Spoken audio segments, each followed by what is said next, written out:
Hi, I'm Tara and welcome back to REVIEWNIFORMS. Yay! The channel where I rant, rave, review, and react to uniforms from all over the world, from all walks of life. I've owned a uniform manufacturing company for over 25 years and I am uniform obsessed. If you want to hear what I think of some cool uniforms and some not so cool uniforms, then keep on watching. Okay guys, I'm ready. Let's see what we got. I have to start by saying that the suit isn't a suit, but rather a bullfighter's dress. It's called a dress of lights. A bullfighter's dress is heavy when you hold it in your hand. You guys, this is one that I have really been waiting for. A bullfighter's uniform, or I guess a Matador uniform, that's what they're formally called, is one of the most beautifully made and intricate uniforms I've ever seen. I've actually been to a bullfight in person, and seeing them in person is great, but I am so excited to see this video by the dressmaker, because they call this a dress. I'm excited to see some of the little intricate details, so let's go. You can only really understand the dress when you have a 1,300-pound animal coming at you. Okay, can we stop for a minute and look at old boy here and see how he is like giving bravado, he is giving confidence, he's giving a little bit of lust. I don't know what happens to a matador when they put on their uniform, they put on their dress, but this is how you react when you try on an outfit. Wow, so amazing. Let's see more. First, I'm going to introduce myself. I am Antonio Lopez Quentes. I'm the director of the firm and tailor shop. Okay, so I'm already obsessed with this old guy because he's just an old tailor just sitting in his chair like, I've been doing this forever. And he has a tape measure around his neck. And that always seems like a prop. In fact, I'm gonna insert a couple of PR pictures of me if I can find them where I've got a tape measure around my neck. And it is true, you will see a designer around the office with a tape measure around their neck. In my factory, my designers always got one too. We've been open for 55 years, serving a very selective clientele. My mother embroidered bullfighters outfits, and my brother was a tailor for bullfighters. I know that you're looking at this and you're seeing that, wow, these look beautiful, but as a uniform designer, I am focusing on the intricacies of this embroidery, and the amount of handiwork that is going into this is just breathtaking. You know how he says, my mother embroidered bullfighters outfits and then my brother worked there, so I worked there. That reminds me a lot of my own story. People ask, how did you get into uniform manufacturing? Well, my grandma sewed, my aunt sewed, my mom sewed, and so I got my first sewing machine at 9 years old, and I was making my own Halloween costumes and then made my own dance wear when I got older. So yeah, sewing and tailoring is something that runs through generations, and to be honest, it's kind of a talent that's lost a little bit. So this makes me really happy that for 55 years they've been doing this and doing it really well from what I can see. Let's see some more. So when it's your turn, it falls to you to be a tailor for bullfighters. To make the bullfighting dress, you start by dealing with the client, learning what the client wants. Oh, so we can see that the elements of their uniform is they've got a corseted bottom, almost like a female corseted. The pants go all the way up underneath the chest, and so it gives a very slim and tight corseted look for the bullfighter. And then he's got a bolero jacket and then a long cape that, you know, comes off as they walk out and they present themselves. But the key elements are probably the hat, the jacket, and the pants with the built-in corset. But we all know what we're looking at. The thing that's the most exciting is the very intricate embroidery. You guys, this embroidery is done by hand. These beads are put on by hand. This is months and months and months of handiwork by several artisans that's been put into these uniforms. I can just tell, wow. Choosing the color, and then moving on to the embroidery. The colors have a meaning. They depend on the bullfighter. If you're young, you usually wear light colors. Did you see how he looked at himself so intensely in the mirror trying on his uniform? That is the energy I want to take into 2025. This guy, spirit animal 2025, he is just looking in the mirror and saying, I am the shit love me. It's so great. If you turn out to be brave, but not an artist, then you normally wear strong colors, like burgundy, because it draws the eye's attention. As you can see, something I'm noticing here when they are sewing the uniform pieces inside out, I can tell that this is made with definite layers of thickness and hand sewing that has just gone into all of these seams. That is the only way to get a look like this. That is this custom. These are made tight within an inch of their lives. I think we've all seen these other pictures of Matadors before. They really like to display their anatomy, if you will, and that is a part of the whole lore of the bullfighters. So maybe we'll get to see some of that. I don't know. Bravery and artistry don't always go together. There are very few in the world whose artistry exceeds their bravery. And that is what's so interesting about this job, being a matador. You have to be entertaining. Are you not entertained? And you have to be graceful, but you've got a 1,500 pound bull coming at you, so you've got to be brave all at the same time. These guys are masters. I can see why there is so much attention made to what they're wearing. You're out there and you are literally the sole star.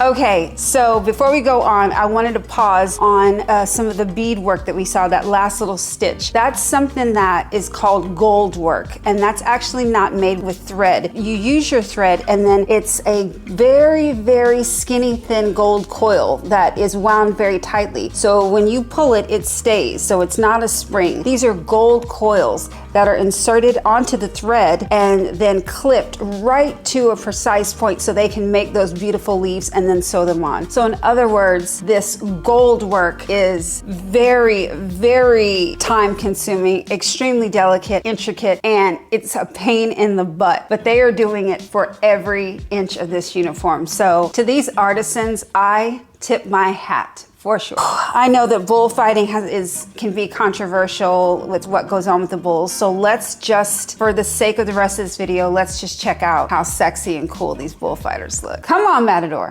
Thereby creating more distance between man and bull.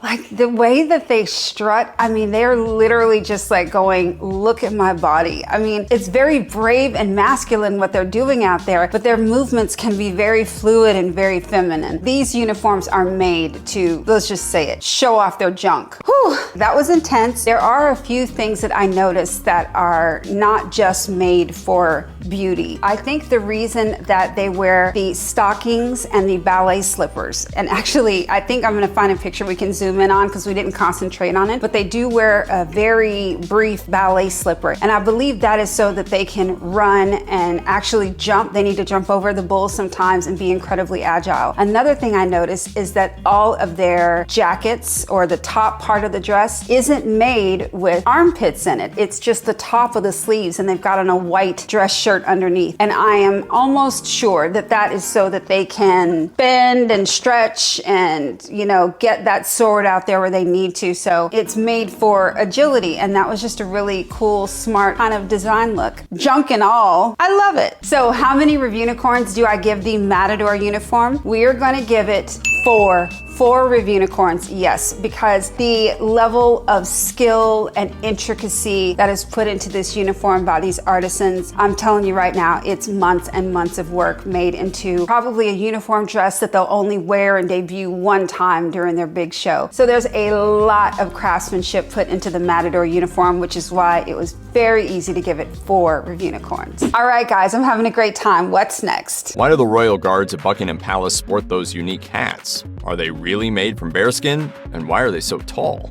Millions of people across the world who were hooked on the Queen's elaborate funeral plans were once again fascinated by the famous Royal Guard's wardrobe choices. Okay, the Royal Guards. This is like, I think when you think of, if someone were to say to you, think of a famous uniform, this is one of the ones that would come to your mind. I mean, the Royal Guard is known all over the world, which is now the King's Guard, now that the Queen has passed away. So yeah, the Royal Guard just comes to mind as like, boom, soldier, big old furry hat. And we are about to to find out about this bearskin hat. So I know a lot of little factoids about the British Guard uniform, but I do not know about this hat, so I'm very excited to find out. According to the Ministry of Defense, the Royal Guards are some of the oldest infantry regiments in the British Army. They were created by King Charles II in 1656. While there are quite a few hurdles to hop over first before you can even dream of donning the signature hat. I know that we're talking about the Queen's funeral here, so please look at this picture and just look at all the pomp and circumstance that the British do with everything. I mean, I gotta tell you something I love about the Brits. Like, they can't not be extra as hell. I love it. It's just ceremony on ceremony on ceremony. The more uniforms, the better. Give it to me. The Royal Guards are still going strong and were an integral part to the late Queen Elizabeth II's recent funeral ceremonies. Despite being iconic across the world, the truth of these bearskin caps continues to encourage controversy. The black bearskin cap formerly had a historical purpose. Okay, so one thing I'm noticing about the bearskin hat is that some of them have little plumes on them, and I'm going to assume from some of the decorations that I see on some of the soldiers that those represent ranks. So we'll see if they're going to tell us about that, but it's just something I think we should keep our eye on. And signifying prestige, and was worn by distinguished foot soldiers and guards. Surprisingly, the roots of these British black bearskin caps may be traced back to the Battle of Waterloo in 1815. This battle is often remembered as the bloody climactic battle of the Napoleonic Wars, in which Britain emerged victorious and Napoleon was eventually exiled. Even if they weren't a fan of his politics, the British certainly admired Napoleon's flair for fashion. Okay, so if I've got this right, during the Napoleonic War, which was the Brits and the French, it was actually the French that wore those big hats. And they wore them, I'm assuming, just kind of knowing about war theory, to be taller or intimidate, their foe. So obviously they lost and Napoleon got exiled, but they were like, but we'll be keeping that hat look there, love. That's gonna be ours. I love it. Napoleon's Imperial Guard, composed of his most elite soldiers, donned black bearskin helmets to appear more formidable to their foes. Understand that these bearskin caps were originally 18 inches tall, designed to make charging soldiers look terrifying. The British later replicated this aesthetic for their own royal guards as a way of demonstrating their prestige and pride in their triumph, and the tradition stuck. I love that, you guys. It's so very British, isn't it? They're like, you can keep your escargots, love, but we're gonna go ahead and take the fashion. We're gonna take the ad. I love it. Add it to the uniform. It's ours now. Very British thing, right? Like seeing something and wanting it and taking it. Whoa. I digress. Y'all know I digress, but I just digressed. Back to the uniforms. I'm back. The royal gold bearskin hat chin straps are another borrowed element from the original bearskin caps. While they may appear amusing in the present day, some believe they serve a useful purpose in protecting the chin and determining exactly where an individual guard falls in the larger hierarchy of the royal guard. This is because individual regiments must wear this chain over the lip, while some wear it just above the chin. So interesting. So they say it protects the chin. It must have something to do with the weight of this hat. I mean, I believe it said it was 18 inches tall. It's got something to do with the balance of how it stays on, but some people wear it on the bottom of the lip and some people wear it closer to the chin. So I don't know exactly why, but now I'm definitely going to be looking for that in the uniforms. Something I do want you to notice here on this uniform, this freeze frame of actually a female royal guard, is that she's got her buttons go 1 2 space 1 2 space 1 2 space and so on. I do know that the buttons are indicative of which regiment you're from. So there are some that just have them straight down, some have 4, some have 3, 2, 1. I don't know how far it goes, but definitely something to keep your eye out for in watching the video. So where does Britain get the bearskin from? After all, black bears haven't called England home for quite some time. The solution is predictably controversial. The black fur required for these bearskin caps is imported from Canada, according to British Heritage. Okay, so the black bearskin is imported from Canada. I've been to the UK and I did not see a lot of bears. Oh, I saw Paddington Bear! Don't unfollow me. Please don't unsubscribe. So, because Canada is in the British Commonwealth, they get their furs from Canadian bears. These black bearskin helmets aren't cheap, with one culled bear used to make one hat. Surprisingly, each one costs 650 pounds. That's somewhere in the mid-700s range in US dollars to produce.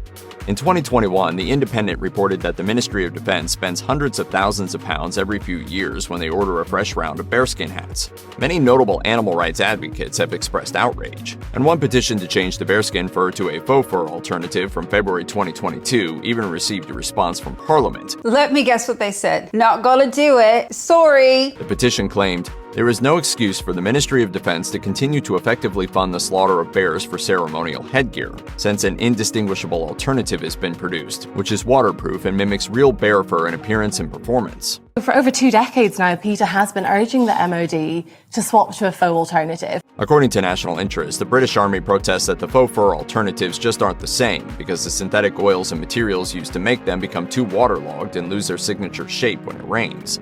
The Parliament responded to the faux fur petition in part, "Currently we have no plans to end the use of bearskins." Bear pelts that are used are the byproducts of a licensed cull by the Canadian authorities to manage the wild bear population.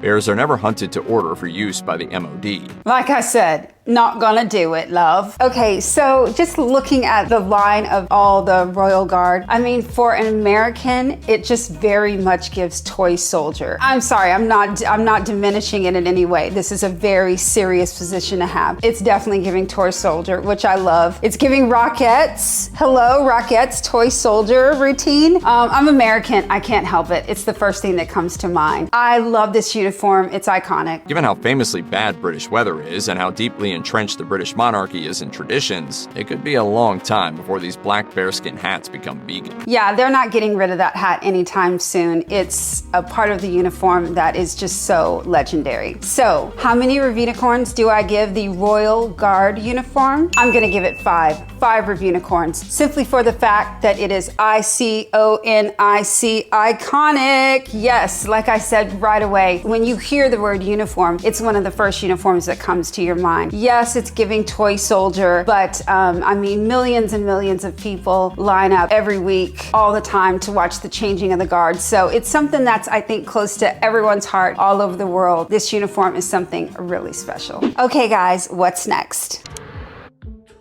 Each year, more than 180,000 flights take off for Emirates Airlines, carrying about 60 million passengers. And the people in charge of all those travelers on board?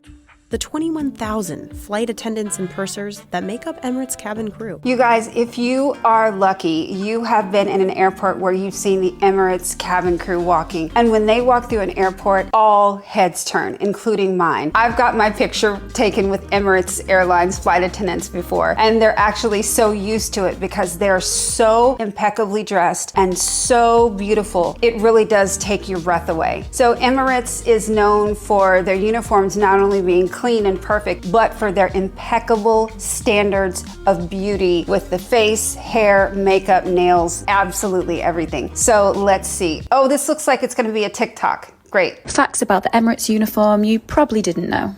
The uniform is beige in colour to represent the sand dunes surrounding the UAE and is also waterproof, so if you spill anything on board, it's easily wiped away. Love that it's waterproof. If you spill, it's wiped away. I wonder if, other flight attendants' uniforms are made that way or it's a feature of them. And if it isn't, it shouldn't be. It's genius. The scarf has 7 pleats to represent the 7 Emirates in the UAE. Another uniform factoid. Ah! So it's got 7 pleats to represent the 7 Emirates in the UAE. Who'da thunk? The designer of this, that's who thunk it. Good for you, I like that. Our name badges are written in both Arabic and English, and it's compulsory to wear a watch. Oven gloves must be carried in our cabin bags at all times. I'm assuming the hot gloves are to handle the food coming out of the ovens on the airline. Just a very peculiar thing for her to point out. So maybe there's other hot things that they have to handle that we don't know about. Interesting. If you are an Emirates flight attendant, please fill me in, or if you know one, let me know about these oven gloves, because it's got to be more than just touching those little trays, those little hot trays. I won't rest until I know. And we must wear our company-issued crew pyjamas on our long-haul flights when we take our break. Luggage is also issued as part of the uniform. So I love it when flight attendants are issued luggage and handbags. And when you see the Emirates flight attendants, they always have their red handbag. And I don't know if they'll say it in the video, but they do wear a red high heel. And I love that they've got a cohesive look that's head to toe, but they've got a red high heel and a red flat. So it's great that the designer of the uniform has kind of thought about what they've got to go through and having some comfort when they work, but still keeping within the look from head to toe. Because Emirates does not play. Usually we keep to a natural makeup, like eyeliner and mascara usually is a must, and you know, the Emirates red lipstick. So the reason I made that smirk is because if that's what they call natural makeup, then this is also natural makeup. I mean, only at Emirates Airlines would base, foundation, eyeshadow, lashes, eyebrows, and bright red lips be a natural look. As you can see, I'm a Texas girl, so I get up in the morning and get my face on every day. But having standards like this for Emirates Airlines really make sure that you're gonna see a glamorous face. And I love the Emirates red lipstick. They all wear the same red. It really is nice. It makes your teeth look brighter and it makes your smile look bigger. So I love the Emirates red lip. And just like makeup, hairstyles, jewelry, and nails are also pretty strict. As for jewelry, they can wear diamond or pearl stud earrings, but no necklace. And their nails have to be clean, with either a nude or red polish or a French manicure. Now these requirements are for female flight attendants. Males have to be clean shaven and style their hair with minimal product. Okay, I love it. Another TikTok. Okay, so she's gonna show us all her Emirates uniform pieces. They've got the jacket, the blouse, and a long skirt that has little kick pleats at the front. It looks like that is their standard uniform, along with the classic Emirates hat and the 7 pleated scarf. Now that we know about that fact. But it looks like she's gonna show us some other parts of her uniform. Yay, let's watch.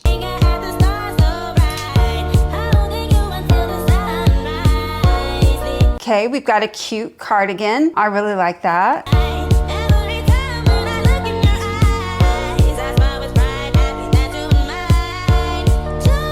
It's brilliant that they give them a really nice winter jacket, and not just a jacket, but they've got a underlying layer added to it. So they've really got everything to take them from a hot Arab summer to if they are flying to someplace that is incredibly cold. I mean, they can go from the UAE to Switzerland and have a uniform piece that works with everything, including crew pajamas. I love this.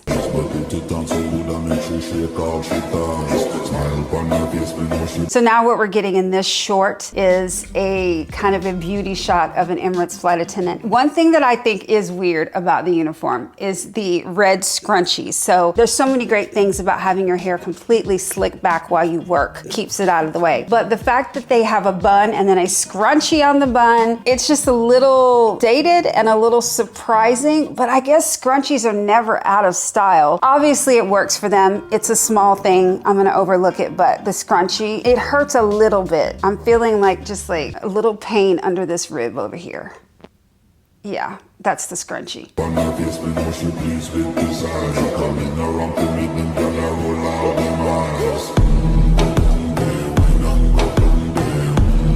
Wow, there's just not much more I can say about this uniform. From the color to the cut, I want to come back to this point. I've reviewed several flight attendant uniforms, and when they are kind of a jacket and a skirt, especially a long midi skirt, I don't get really excited about it. But there's a reason this one looks so great. It is because of the tailoring. The tailoring of the Emirates jacket is made with princess seams and a beautiful lapel collar. Everything is piped on the edges. So this uniform jacket gives a great feminine fit while still looking structured and professional. And then the skirt has the little kick pleats in the front. So you're getting a very slim silhouette, but something that's kind of fun and flirty, but that actually serves a purpose so that they can move around more effectively. So how many Reviewnicorns do I give the Emirates flight attendants? Easy. five Review-nicorns. Even with the scrunchie, we're gonna give 5 Review-nicorns because this uniform is tailored, gorgeous. I love the color combination. It's classic because of the tailoring and the attention to detail. This uniform, it stands out against other flight attendants when you see them just walking next to each other in an airport. Those Emirates flight attendants just look like supermodels and they just take your breath away. Because of the standards and the rules, and this is a UAE based company. The UAE, they're not known for breaking rules over there. So, yeah. The rules and standards that the flight attendants have to go by, yeah, they are strict and they are stringent, but man, does it look great when you're flying and when you're getting a chance to view these beautiful uniforms on these beautiful flight attendants. So, bravo! Okay, y'all, so what was your favorite? Were you in love with the intricate and very dramatic Matador uniforms? Were you as impressed as I was with the Emirates tailored and gorgeous look of their flight attendants? Or was your favorite the King's Guard, the Royal Guard with their big 18-inch bearskin hat? I want to know what you think. Please leave me some comments down below. If you're not subscribed, please subscribe. I'm a new YouTuber and it would help me out so very much if you subscribe. Give me a thumbs up and leave a comment, and don't forget to turn on the notifications bell so you don't miss any videos from Reviewniforms and Uniform Expert Reacts. And don't forget the most important thing, it's okay to judge uniforms but not people. Love everybody.